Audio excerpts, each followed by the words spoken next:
This is going to be the very best and delicious onion chutney that you can eat with cheese, a piece of chicken, or on your burger. To make the onion chutney, you will need a really big batch of red onions. In the process, they will cook down to pretty much nothing, and you can do a lot of it since it can be stored for a very long time in the fridge. First, we are going to cut the onion in halves and peel them. Then we cut them. It really doesn't matter how you do this. They should just roughly be the same thickness. Cutting the onions will take some time since we have so much, but just go slowly and don't be too perfect about the cuts. You really won't notice it in the final product. And in the end, put the onions aside and get your chili. First, you're going to remove the top and the bottom of the chili. Then you're going to cut it in half, remove all the seeds and the white parts. Then just take one half, press it down on the board, cut it into long strips, and then you can just easily dice it. Dice it pretty fine so that you won't notice it later in the chutney. Just get it all together and then put it aside. Put in the olive oil, let it get hot for a second, and then throw in all your onions. Salt them well to get rid of the moisture, and then we start to caramelize the onion.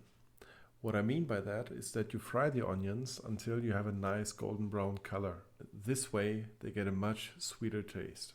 One thing I forgot to mention is that we have to put down the heat from our stove a little bit.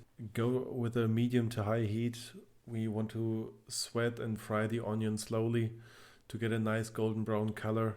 Don't overdo it too fast, because then you will just burn the onions. Our onions are nice and golden brown now, which means we can put our brown sugar and the red wine vinegar.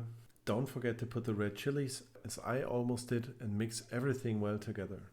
Reduce the heat a little bit, and then we're going to reduce the liquid.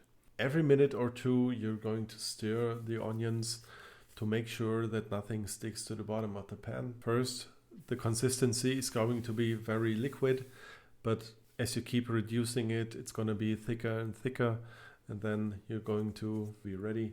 When you take your spatula, separate the onions and the liquid doesn't come back together right away. All there's left to do now, get yourself a mason jar, fill it up, let it cool down at room temperature, and then just put it in the fridge and use it whenever you want to. I have made very much of the chutney, so I will just fill up a little jar and then just give it away to my friends as a little present. Now it's your turn to make these delicious onions. Thank you very much for watching my video. Make sure to subscribe to my channel, give me a thumbs up if you liked it, and let me know in the comments how you like to combine this the most. See you next time.